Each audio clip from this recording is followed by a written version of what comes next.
बस नहीं से ही कहना चाहूंगा ना कि आप लोग ना बिहार के किसी भी नेता से अगर सवाल करें तो ये सवाल करे कि रोजी रोजगार का क्या हुआ, बेहतर शिक्षा का क्या हुआ, ये पलायन कब रुकेगा, बेहतर अस्पताल कब बनेगी, बेहतर व्यवस्था कब बनेगी। ये मत पूछिए कि उसने क्या कहा और उसने क्या सुना।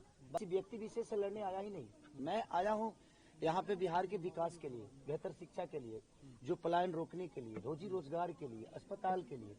तो बिहार में मुझे लगता है कि सरकार जब तक नहीं बदलेगी तब तक आप बेहतर विकास नहीं सोच सकते हैं। तो पहले आप अपने आप को बदलो और सरकार बदलो, तभी जाके बेहतर आप विकास सोच सकते हो। कौन मेरे पे टिप्पणी कर रहा है, कौन मेरे पे क्या कर रहा है, उससे बिहार का विकास का कोई लेना देना नहीं है। तो मैं चाहता हूं कि बातें हम कम करें और हम अपने बच्चों के भविष्य के लिए क्या बेहतर किए हैं और सरकार ने क्या बेहतर दिया है उस पर चर्चा करें, तो शायद सरकार को भी समझ में आएगा। आज जितने भी प्रशासनिक लोग यहाँ पे हैं, इनका 2004 से पेंशन नहीं मिलता। बताइए कितनी दुख की बात है कि अपने बच्चों को जब रिटायर होंगे तो क्या जवाब देंगे। इनका जब पोस्टिंग होता है तो घर से कम 200 किलोमीटर दूर हो जाता है। ये कम से कम 60 किलोमीटर के अंदर होती तो शायद ये अपने बच्चों से हर दिन मिल भी लेते और अब अपने बच्चों को बेहतर संस्कार भी दे पाते और शिक्षा भी दे पाते। मेरा आखिरी सवाल आपसे, कल एक नोटिस आपको मिली चुनाव मतदान के दिन पहले, ये नोटिस कोई बात नहीं, उस पर बात नहीं करूंगा क्योंकि मैंने खून पसीना से उस घर को बनाया है, दिनों रात मेहनत करके बनाया है, बहुत पैसे लगे हैं उस घर में।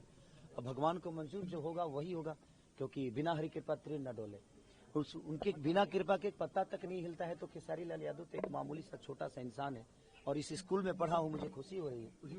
आज इस स्कूल में मैं 8वीं तक पढ़ा हूँ।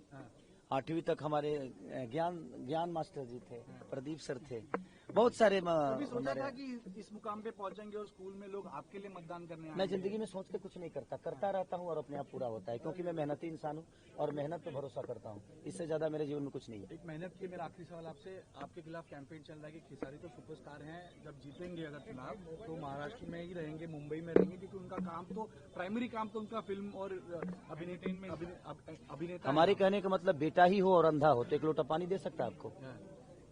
10 साल से छपरा में सीएन गुप्ता चाचा विधायक थे और नाला और वहाँ के जल जमाव की स्थिति आप जाकर देख लीजिए। और बेटा हो और उसके पास आंख होना तो अमेरिका में रह के भी अपने माँ बाप का सेवा कर सकता है और उनका देखभाल कर सकता है। रहना विषय नहीं है सर, रोज दिखना। क्या खेसारी अगर रोज रहे और काम ही ना करे तो क्या फर्क पड़ता है। हमारा काम बोलता है और हम काम करके दुनिया को बताएंगे कि हम क्या हैं। हम ये नहीं कि हम रह के ऐसे ही बताइए। यहाँ पे तो बहुत सारे लोग हैं माँ बाप के साथ नहीं रखते हैं, वृद्धाश्रम भेज देते हैं, तो उस बेटे का क्या मतलब है। बात यह है कि जिसके लिए मैं आया हूं और जिसके लिए मुझे जनता चुनी है और चुन रही है, वो कितना बेहतर करता है ये मायने रखता है। रहने से कोई फायदा नहीं। काफी नेगेटिव कैंपेन रहा चुनाव। छोड़िए ना सर, मेरे ऊपर कोई मतलब नहीं।